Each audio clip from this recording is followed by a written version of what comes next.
우리에게 주시는 하나님의 말씀은 고린도후서 3장 12절에서 18절까지의 말씀입니다. 다 함께 일어나셔서 하나님의 말씀을 경청하시겠습니다. 우리가 이 같은 소망이 있으므로 담대히 말하노니 우리는 모세가 이스라엘 자손들에게 장차 없어질 것의 결국을 주목하지 못하게 하려고 수건을 그 얼굴에 쓴 것 같이 아니하노라. 그러나 그들의 마음이 완고하여 오늘까지도 구약을 읽을 때에 그 수건이 벗겨지지 아니하고 있으니 그 수건은 그리스도 안에서 없어질 것이라. 오늘까지 모세의 글을 읽을 때에 수건이 그 마음을 덮었도다. 그러나 언제든지 주께로 돌아가면 그 수건이 벗겨지리라. 주는 영이시니 주의 영이 계신 곳에는 자유가 있느니라. 우리가 다 수건을 벗은 얼굴로 거울을 보는 것 같이 주의 영광을 보매 그와 같은 형상으로 변화하여 영광에서 영광에 이르니 곧 주의 영으로 말미암음이니라. 이것은 하나님의 말씀입니다. 아멘. 한 지체가 저에게 이런 질문을 했습니다. 목사님, 하나님을 왜 믿으세요? 제가 정말 좋아하는 질문이었습니다. 그 질문을 한다는 것은 본인 또한 그 고민을 하고 있다는 것이고, 그 지체가 얼마나 치열하게 그 고민 앞에 서 있는가를 알려주는 질문이었기 때문이에요. 제가 처음에 교회를 가게 된 이유는 부모님이 교회를 가지 말라고 해서입니다. 제가 중학교 때 부모님이 교회 가는 걸 정말 싫어하셨어요. 그래서 저는 정말 열심히 교회를 갔고 지금 이 자리까지 왔습니다. 그러나 신앙생활을 하면 할수록 내가 왜 교회를 다니는 거지? 나는 왜 하나님을 믿는 거지? 여러 생각들이 찾아오더라고요. 그래서 제가 이제는 이런 이유 말고 내가 하나님을 왜 믿는지에 대한 정의를 찾아가야겠다라는 생각을 하게 되었습니다. 그 필요는 언제 더 느껴지게 되었냐면, 제가 성인이 되어서 이제는 부모님이 저에게 교회 가지 말라는 말을 하지 않게 되었을 때 더 크게 찾아왔습니다. 예전에는 반작용으로, 부모님에 대한 반감으로 청개구리 같은 마음으로 교회를 가게 됐는데, 부모님이 모든 걸 허락해주는 성인이 되자 내가 교회를 왜 가야 되는지 이유를 찾지 못했기 때문입니다. 그때 저는 비로소 내가 하나님을 믿는 이유에 대해서 진지하게 고민하기 시작했습니다. 일종의 신앙적인 도약, 더 나아가서 신앙의 독립을 해야 될 필요를 느끼게 된 거죠. 이곳에 계신 분들 중에는 부모님이 믿으셔서 자연스레 이곳에 오게 된 모태신앙 분들도 계실 것입니다. 그리고 저처럼 부모님이 믿지를 않으셔서 스스로 교회에 찾아오게 된, 친구의 권유로 오게 된 1세대 신앙인들도 계실 거예요. 그러나 누구나 할 것 없이 모든 사람은 신앙인이라면 꼭 한번 경험해야 될 과정이 있습니다. 선택 과목이 아니라 필수 과목인 거예요. 그건 바로 독립의 시간입니다. 내가 왜 교회를 다니는가? 나는 왜 교회에 왔는가? 나는 왜 하나님을 믿는가? 조금 흔들리더라도 진지하게 그것에 대해서 고민을 해야 될 필요가 반드시 있다는 거죠. 이전에는 부모님의 신앙을 나의 신앙으로 받아들였다면 이제는 내가 나의 신앙으로 하나님을 예배하게 될 때가 언젠가 우리에게는 한 번쯤은 찾아오게 된다는 겁니다. 어린 시절이든 성인이 되어서든 상관이 없습니다. 여러분들이 지금 당장 아니어도 좀 더 나이를 먹어서도 상관이 없습니다. 하지만 우리는 반드시 그 앞에 한 번쯤은 서야 합니다. 독립에 대해서 말이죠. 독립으로부터 우리의 신앙적인 도약은 시작합니다. 이제는 친구도, 교회의 분위기도, 그리고 우리가 누리고 있는 모든 문화적인 향유도 아닌 내가 하나님과 1대1로 독대하는 시간이 필요하기 때문이죠. 그런 점에서 그 지체가 저에게 했던 질문은 제가 지금까지 이야기했던 모든 내용을 요약하는 질문일 겁니다. 이제는 제가 여러분들에게 그 질문을 던져보도록 하겠습니다. 여러분, 하나님 왜 믿으십니까? 여러분, 왜 교회에 나오셨습니까? 그 지체의 질문을 듣고 저는 이렇게 답을 해주었습니다. 아마 예상하는 분들도 있을 것 같은데, 제가 요 근래 계속 하고 있는 이야기입니다. 저에게 있어서 하나님은 거울과 같아요 라는 이야기를 했습니다. 하나님을 통해서 나는 나 자신을 가장 정확하게 볼 수 있고, 하나님을 통해서 세상을 바르게 볼 수 있는 눈을 가질 수 있기 때문입니다. 깨어진 안경으로 세상을 봤다면 하나님 앞에서 깨끗해진 안경으로 세상을 볼 수 있기 때문입니다. 저에게 있어서 하나님은 나 자신을, 내 분수를, 그리고 내 가능성을 가장 잘 보여주시는 거울과도 같습니다. 그 어떤 편견과 그 어떤 먼지도 없는 순백의 거울, 하나님 앞에 서면 저는 제 자신을 발견할 수 있게 됩니다. 그게 제가 하나님을 선택한 이유 중에 아주 중요한 포인트입니다. 제가 또한 자주 사용하는 상용구가 있습니다. 작년부터 아주 꾸준히 밀고 있는데요, 우리는 연결되어 있습니다 라는 말이에요.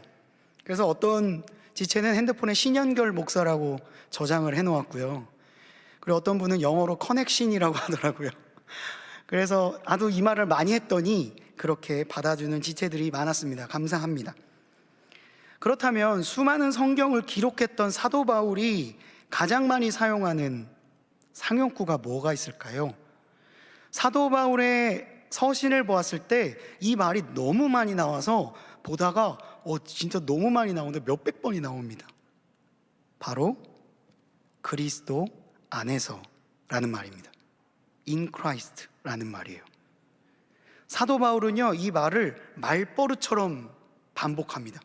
오늘 본문에도 등장을 하고요, 사도 바울이 쓴 서신에는 그리스도 안에서가 최소 10번씩은 나옵니다. 이걸 통해서 사도 바울이 우리에게 이야기하고 싶은 것은 그리스도 밖에서는 경험하지 못했던 수많은 일들을 그리스도 안에서 비로소 체험할 수 있다.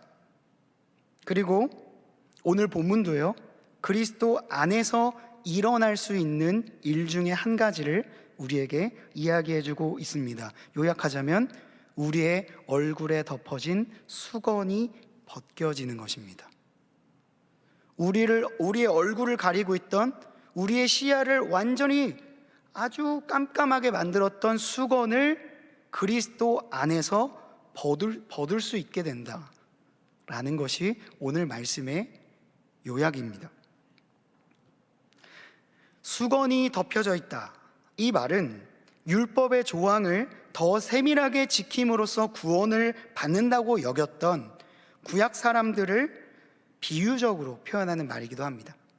그들은 하나님을 바로 바라보는 눈이 멀기 때문에 수건으로 가려서 그 수건인 율법을 지킴으로써 하나님을 암시적으로나마 볼 수 있다라고 생각을 했어요. 그래서 철저하게 율법을 지키려고 노력했고 철저하게 실패했습니다. 구약이 이렇게 두꺼운 것은 그 사람들의 수많은 실패기가 담겨져 있기 때문입니다. 그리고 또한 신약 시대에 이르러서는 수건은 진정한 하나님의 모습, 그에 비친 나의 진정한 모습을 바라보지 못하게 하는 수많은 편견, 가리워진 선입견, 그런 것들을 상징하는 단어가 되었습니다. 그 수건이 그리스도 안에서 벗겨지게 된다는 이야기를 하고 있는 겁니다.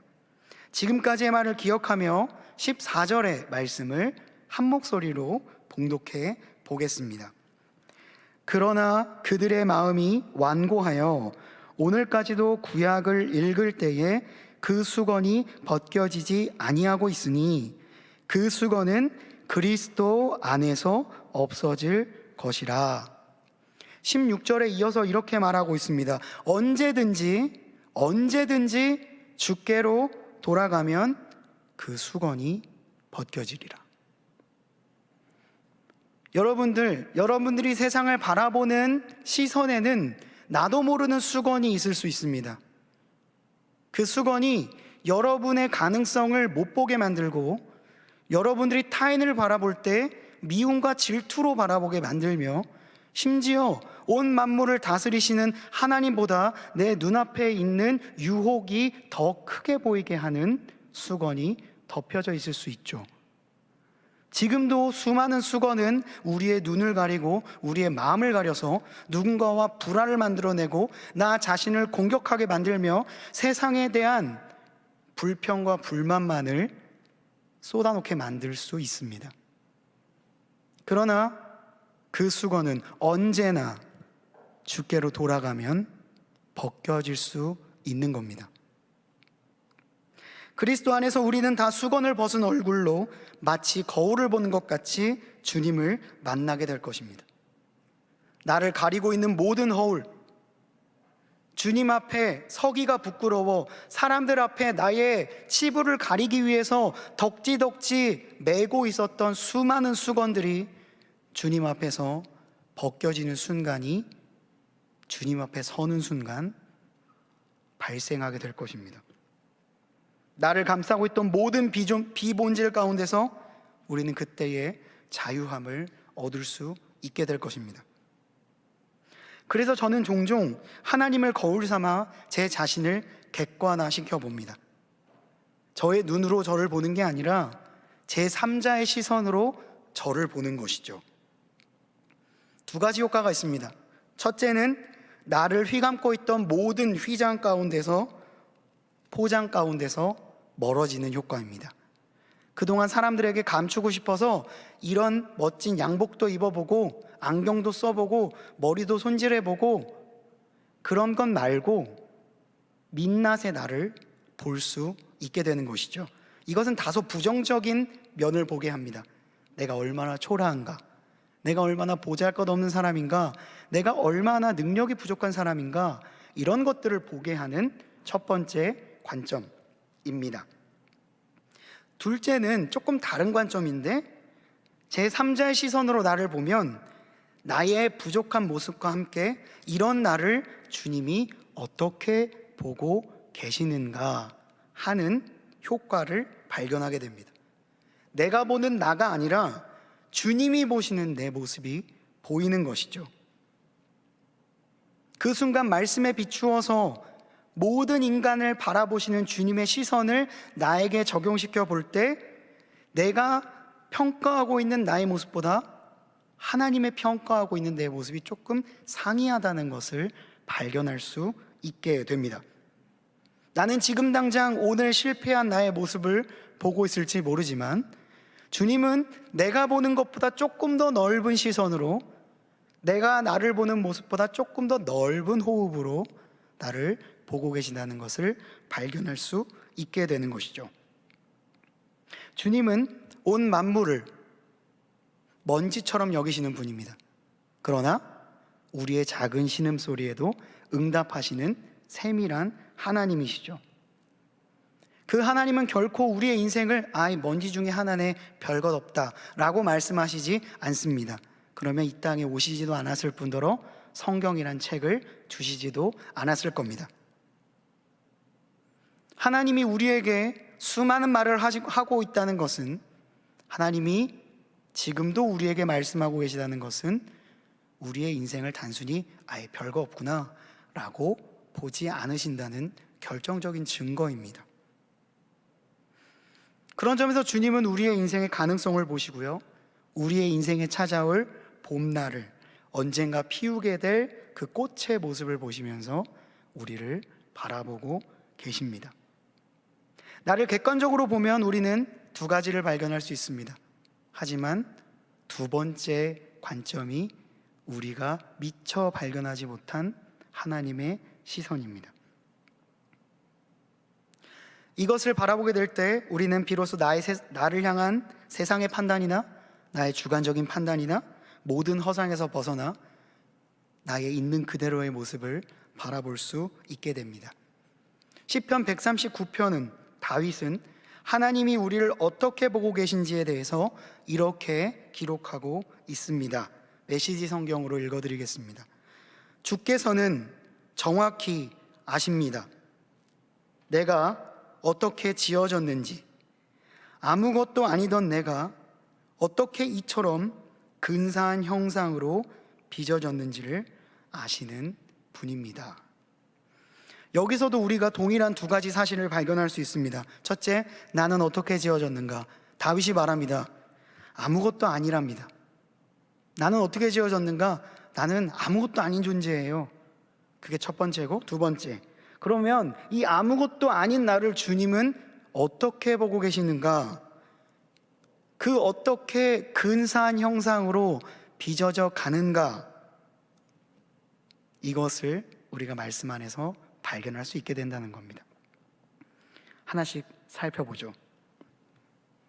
모든 외형적인 수건을 걷어내고 주님을 만나게 되었을 때 우리가 발견하게 되는 모습은 크게 두 가지인데, 그중 첫 번째는 나라는 존재가 가지고 있는 부족함과 유한함입니다.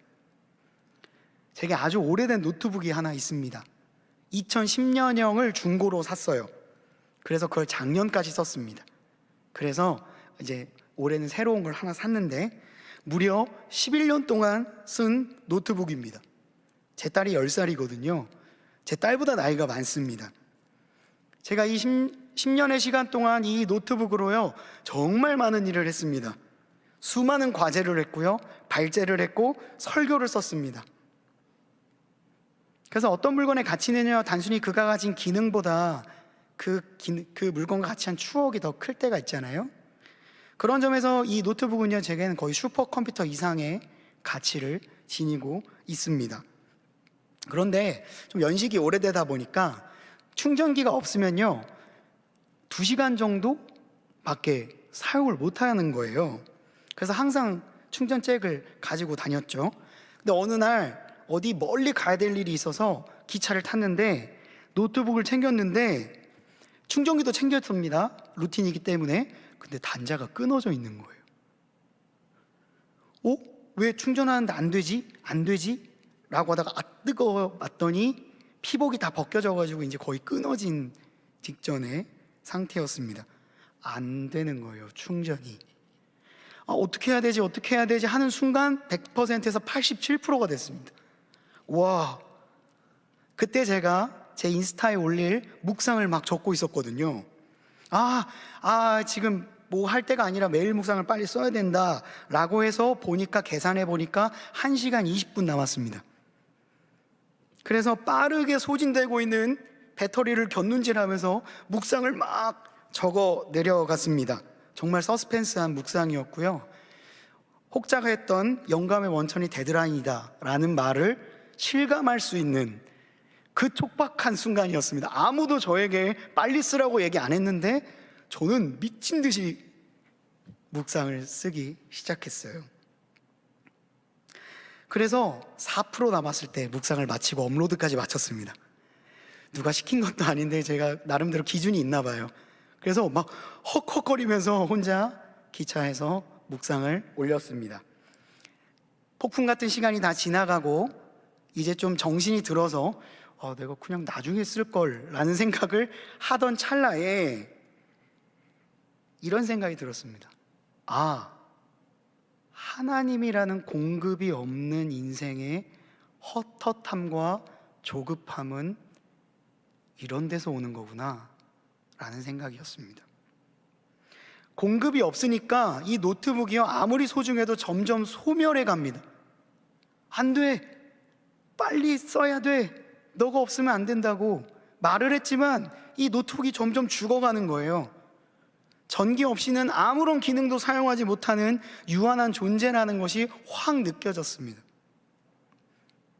여러분 요즘에 아주 유명하고 최신식의 기계를 혹시 사셨습니까? 지금 손으로 들려고 하는 지체가 있었어요. 그런데 생각해 보십시오. 그것이 공급이 없으면 그 기계를 길어봤자 일주일도 사용을 못합니다. 기계를 구동하기 위해서는 전기가 필요합니다. 사람의 기술이 발전해서 그 전기를 잘 추출해낼 수 있는 기술은 너무나도 많이 발전했어요. 그러나 그것은 우리의 외부에 있는 어떤 자원에서부터 그것을 가공하는 기술이 늘어난 것이지 그 원천을 만들어내지는 못합니다. 인간은 그냥 널브러져 있는 창조의 조각들을 긁어 모아서 그럴싸하게 만드는 것뿐이죠. 그 전까지 하나님은 저에게 그저 내 기분을 맞춰주고 내 자존감을 적당히 업그레이드 시켜주며 힘들 때 위로해주고 토닥토닥 거려주는 스파이더맨 같은 존재라고 생각을 해왔던 것이 사실입니다. 그래, 하나님이 있으면 진짜 좋지, 그런데 없어도 내 능력으로 어느 정도 살 수 있잖아 라고 생각을 했습니다. 하지만 이 경험을 통해 제가 발견하게 된 것은 하나님이라는 존재의 의미는 단순히 내가 조금 더 나은 인생을 살기 위한 옵션 정도가 아니고요, 우리의 실존의 문제임을 깨닫게 되었습니다. 공급하는 매개 없이는 소멸을 향해 그저 달려갈 수밖에 없는 유한한 존재, 태어남과 동시에 죽어가는 존재, 그것이 인간이지 않는가라는 생각이 들면서 그 전까지는 제가 제 노트북의 주인이라고 생각했거든요. 이 노트북 내가 11년 동안 사용했는데 내가 주인이지 라고 생각을 했는데, 그 노트북이나 나나 처지가 같다는 느낌을 받게 되었습니다. 시편 104편 28절에서 29절에는 이런 말씀이 있습니다. 주께서 주신즉 그들이 받으며 주께서 손을 펴신즉 그들이 좋은 것으로 만족하다가 주께서 낯을 숨기신즉 그들이 떨고 주께서 그들의 호흡을 거두신즉 그들은 죽어 먼지로 돌아가니이다. 저에게는 87%의 권한이 있다고 생각을 했습니다. 이제 1시간 20분밖에 없으니까 이 시간을 활용해서 주인 노릇을 해야겠구나. 그런데 그 시간은 죽음을 대가로 얻어내는 것이었어요. 살아가는 시간은 곧 죽음과 가까워진다라는 의미를 담고 있기 때문이죠. 그러니까 나는 이 노트북을 가지는 권한뿐만 아니라 시간도 나에게 있다고 생각을 했는데, 그 시간 또한 나의 손에 잡혀 있는 게 아니더라고요.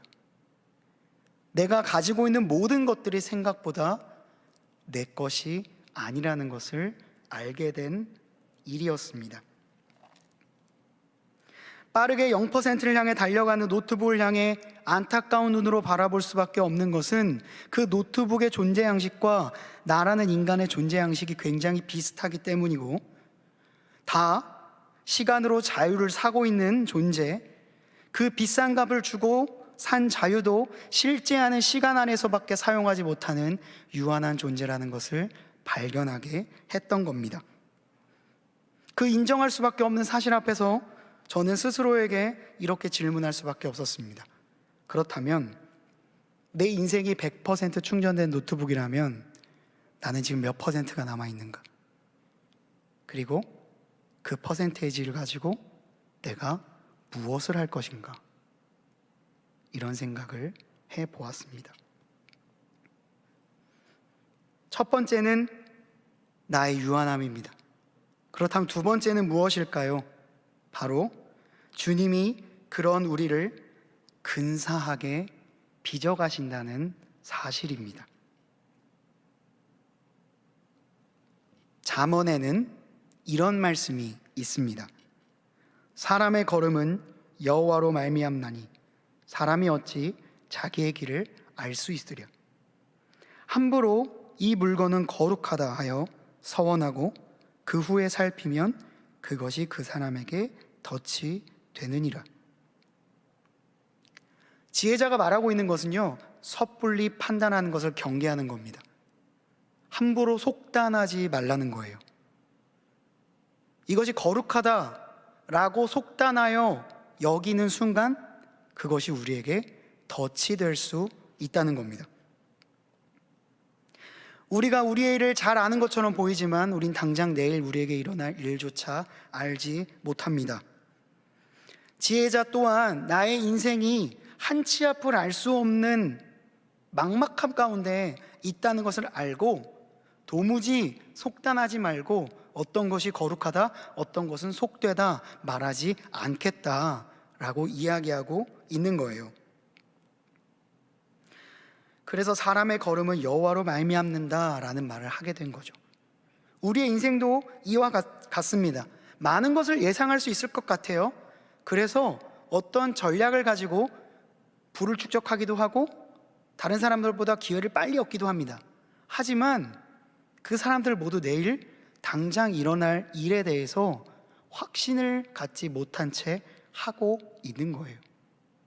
천재적인 지변, 그리고 그 외에 일어나게 될 수많은 변수들을 우리는 미처 다 계산하지 못합니다. 함부로 거룩하다 서원하지 말라 라는 이 말은 반대로 말하면 무슨 의미일까요? 함부로 별것 아니라고 속단하지 말라 라는 말이에요. 길고 짧은 건 대봐야 한다? 아니, 길고 짧은 건 영원토록 바라보아야 한다 라는 의미로 이 말씀을 이해할 수 있겠습니다. 이 말씀을 우리에게 적용시켜 보죠. 짧다면 짧은 인생이지만 우리는 수십 년을 살아갑니다. 여러분들 많은 인생을 살아온 것 같지만 아직 여러분들 몇 배나 많은 인생이 여러분들 앞에 놓여져 있습니다. 제가 여러분들보다 조금 나이가 더 많을지 모르겠으나 저도 우리 할아버지 앞에서는 귀여운 손자일 뿐이에요. 아직 우리의 인생이 많이 남아 있습니다. 그러므로 지금의 결과로 여러분들의 삶을 속단하지 말라는 거예요. 여러분들에게는 아직 많은 인생이 남아 있습니다. 누군가는 이렇게 생각할 것입니다. 얼마 전에 본 시험이 나의 인생을 결정할 거야. 얼마 전에 본 면접이 나의 인생을 결정할 거야. 얼마 전에 봤던 그 국가 시험이 나의 인생을 결정할 거야. 그러나 하나님은 우리의 시야보다 훨씬 더 넓은 시야로 우리의 인생을 보고 계십니다. 지금 당장의 결과가 아닌 우리의 인생 전체의 모습을 주님은 아시고 인도하시며 그리고 그 길 가운데 우리를 빚어가고 계십니다. 하나님이 이러한데 우리는 우리를 어떻게 바라봐야 할까요? 너 이번 시험 어떻게 봤어? 너 그렇게 하고도 괜찮니? 스스로에게 채근하고 나의 인생을 속단해야 할까요? 아니면 하나님, 주님은 나를 어떻게 보고 계십니까? 나는 내가 내 모습을 보니 영 볼품이 없는데 주님은 나를 어떻게 보고 계십니까? 주님의 시선을 사모해야 하지 않겠습니까? 이를 다른 말로 바꾸면 영혼의 시각으로 나를 보는 것입니다. 나의 인생을 긴 호흡으로, 그리고 나의 인생을 어느 한 사건으로 축약시켜서 판단하지 않는 것이죠. 내 인생이 끝났을 때, 내 인생이 마무리되는 그 마지막의 순간에 하나님은 나를 어떻게 볼 것이며 사람은 나를 어떻게 평가할 것이며 나는 주님 앞에서 어떤 인생을 살았노라고 말할 수 있겠는가? 그것에 관심을 가지고 나의 인생을 넓은 호흡으로 보는 것입니다. 제가 종종 하는 비유가 있습니다. 씨앗의 비유예요. 그 씨앗의 현재 모습만 보면 그 씨앗의 가치는 별로 좋아 보이지 않습니다. 그냥 검은 콩 같은 거죠. 그리고 그 씨앗이 땅에 숨겨져서 자라기까지 꽤 많은 시간을 거쳐내야 됩니다. 땅 속에서 갑갑한 시간을 보내야 되고요. 애써서 틔운 싹이 바람과 비에 막 이리도 넘어지고 저렇게 넘어지고 그 긴 시간을 보내야 합니다. 그래서 당장 이 씨앗을 보면 아유 멀었구나, 마치 군 제대가 아직 먼 것처럼 느껴질 수 있겠죠. 그러나 이 꽃은 분명히 시간이 흘러서 아름다운 꽃이 될 것입니다. 그리고 하나님은 이 씨앗을 반드시 열매 맺게 해주실 것입니다. 그러나 지금은 아니죠. 하지만 반드시 그렇게 될 겁니다. 그런 마음으로 나의 인생을 보는 겁니다. 단순히 야, 너 무조건 잘 될 거야, 그렇게 자기 합리화 정도로만 생각하라는 게 아니고요. 나의 인생을 긴 호흡으로 보시며 나의 인생을 더 큰 스코프로 보고 계시는 하나님을 그 시선으로 나를 한번 봐보는 겁니다.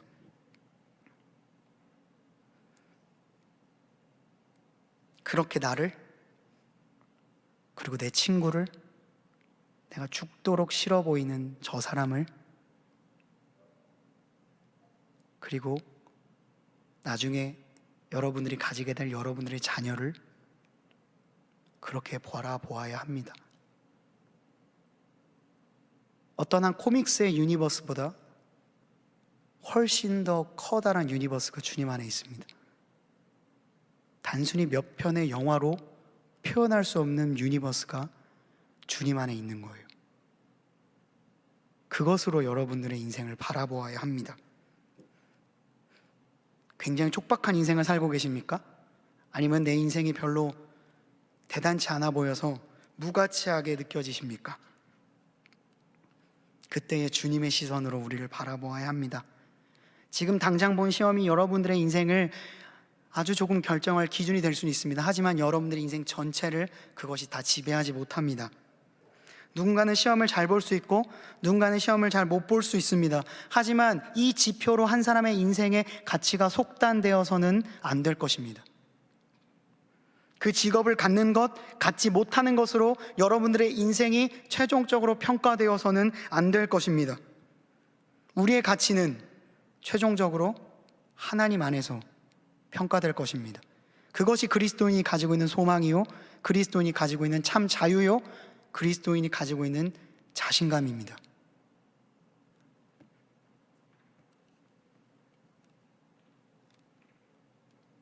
어떤 포지션이 여러분들의 인생을 결정하는 것이 아닙니다.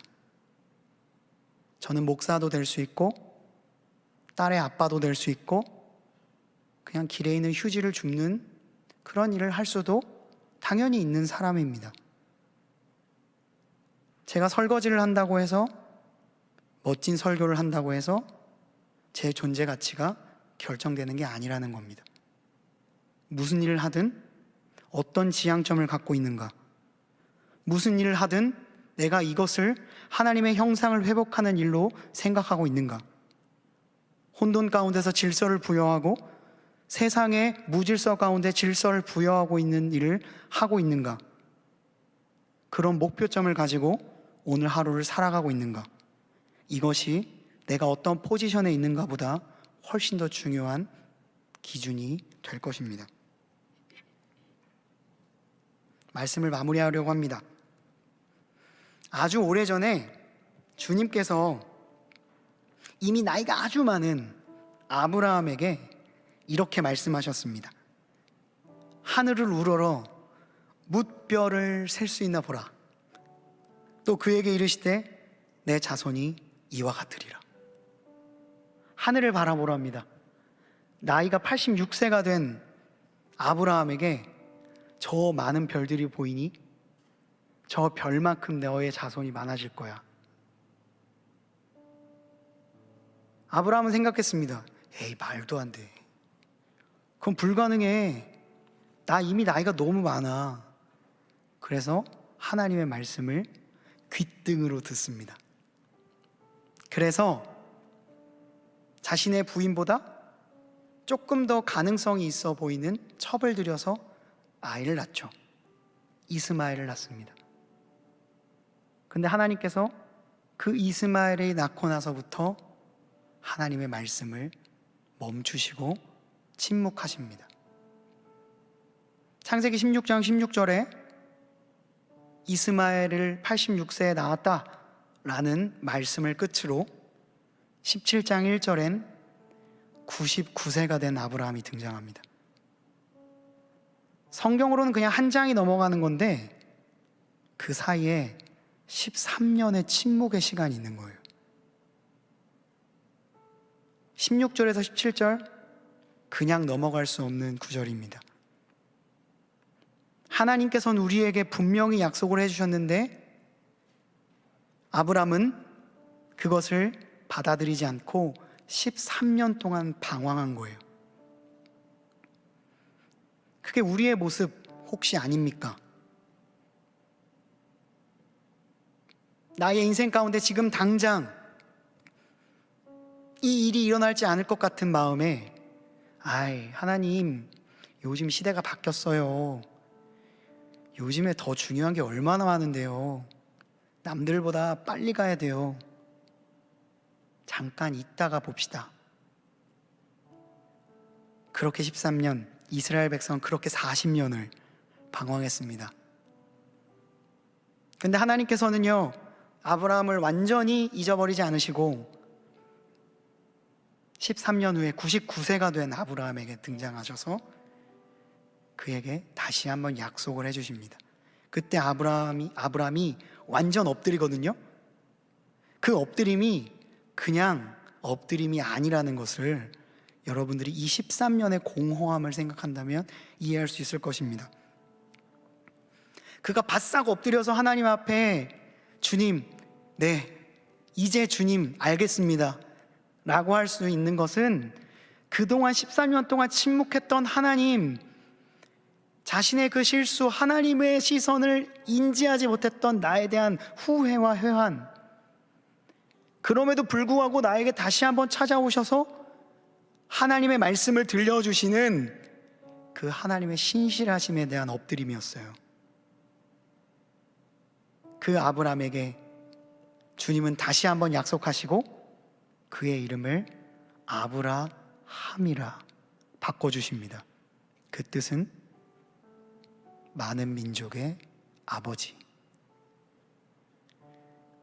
하나님께서는요, 우리의 인생을 그렇게 보고 계십니다. 지금 여러분 나이가 몇이신가요? 어제 어떤 실패를 하셨나요? 앞으로의 1년이 막막하게만 느껴지십니까?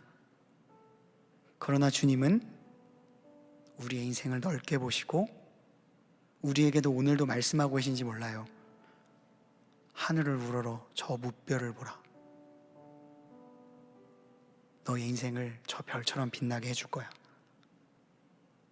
오늘 우리가 해야 될 일은 많은 거 아닙니다. 그냥 그 말씀 믿어보는 거고 그 거울 앞에 서는 일입니다.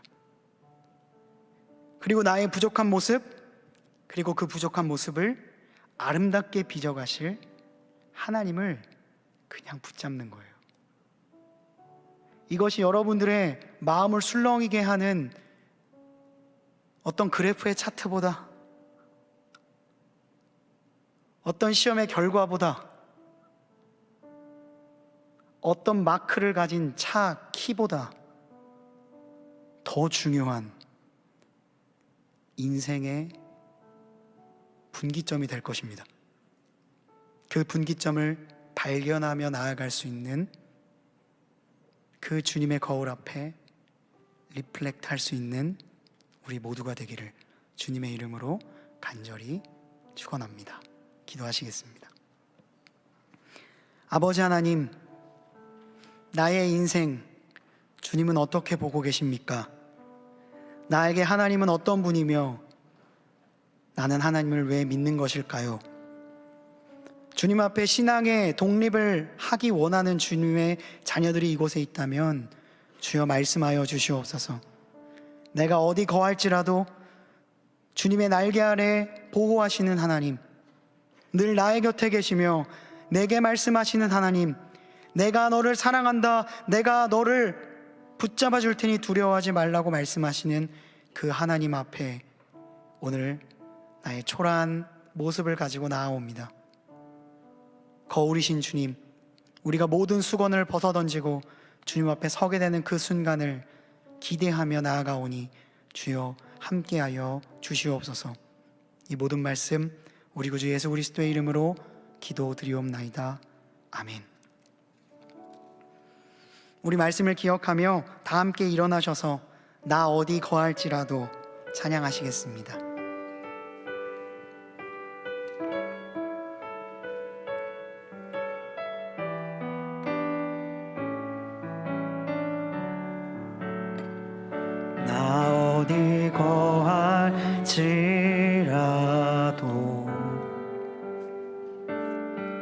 주 날개 나를 지키네.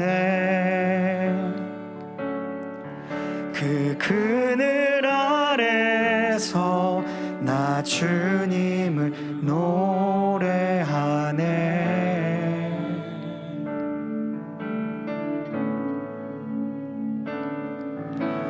외롭고 험한 길에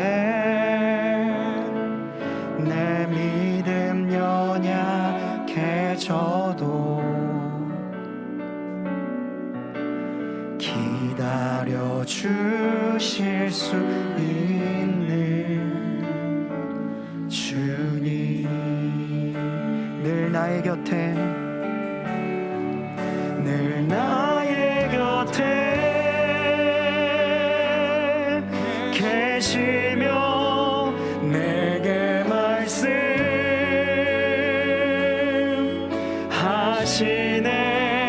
내가 너를 사랑한다. 너 두려워 말라.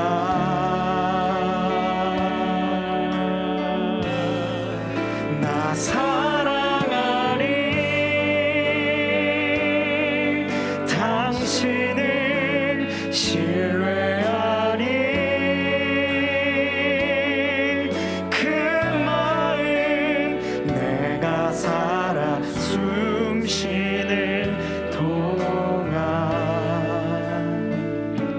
주님, 우리 오늘은 주님 앞에 조금 잠잠히 기도했으면 좋겠습니다. 이 찬양의 가사를 생각하며 주님, 나는 주님 앞에 어떤 존재입니까? 그러나 주님은 나를 어떻게 바라보고 계십니까? 내게 말씀하시는 그 주님, 그 거울 앞에 서는 신앙의 결단, 독립을 주여 함께하여 주시옵소서. 주님 앞에 섭니다. 나에게 말씀하여 달라고 이 시간 함께 합심하여 주님 앞에 기도하며 나아갑니다. 아버지 하나님, 주님 안에서, 우리 안에서 주님의 놀라우신 시선을 바라보길 원합니다. 아버지 하나님께서 우리에게 말씀하여 주시는 그 주님의 그 시선을 바라보길 원합니다. 아버지 하나님, 그 주님의 마음, 그 주님의 시선, 나의 삶을 바라보시는 그 주님의 마음을 발견하길 원합니다. 아버지 하나님, 늘 나의 곁에 계시는 주님, 나를 바라보시는 주님, 아버지 하나님의 그 마음을 알아 나의 인생을 다시 한번 바라보길 원합니다. 아버지 하나님, 그 주님을, 그 주님의 시선을 느낄 수 있는 오늘 이 시간이 주여 되게 하여 주시옵소서. 아버지 하나님, 나의 삶을 주님 앞에 올려드립니다. 주님 앞에 내 모든 수건을 벗어던지게 하실 주님, 그 그리스도 안에서 내가 주님을 바라보길 원하오니 주여 함께하여 주시옵소서. 아버지 하나님,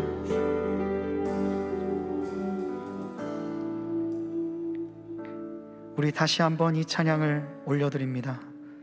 나 어디 거할지라도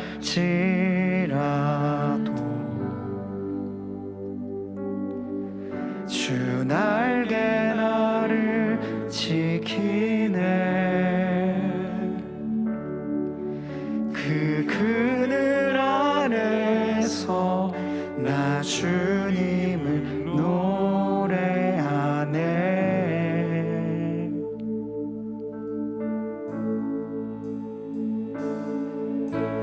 외롭고 험한 길에 내 믿음 연약해져도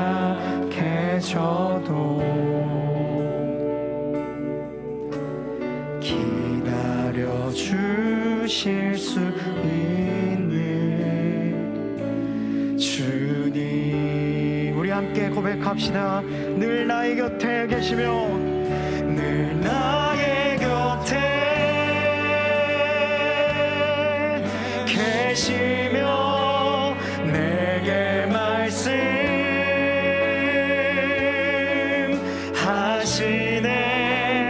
내가 너를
쉬는 동안, 나 숨 쉬는 동안, 나 사는 날 동안, 나 사는 날 동안 주님.